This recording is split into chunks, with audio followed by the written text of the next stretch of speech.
રહેવાનું છે આજે તમાર પંચમહાલ નો ઇતિહાસ બચાવ 365 તો લઈને આવી જાવ વારી હું પકડી લાવ્યો છું 12 મહિનાની અંદર આ આવા સંસ્કાર તમારા એટલે તમારા મા બાપ ને તમે પૂછી જોજો લ્યા શેર માટીની ખોટ હોય ને શેર માટીની બેટા તારે મારા ઓંગણે આઈને રડતા હોય કે 12 બીજના ધણી મારી શેર માટીની ખોટ પૂરી કરજે બાપ નીજા વાળા તું અલ્યા તું કઈ તારી 5 બીજો ભરવાથી કઈ શેર માટી કે આ ચાઇનાનો માલ ન હોય કે તને કાલે આલીના પાછો મળી જાય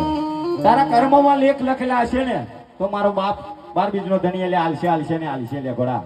અને પૂરું કરશે લ્યા આજે મારા ઓંગણે લ્યા 7,500 પબ્લિક ની વસ્તી ભેગી થતી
માય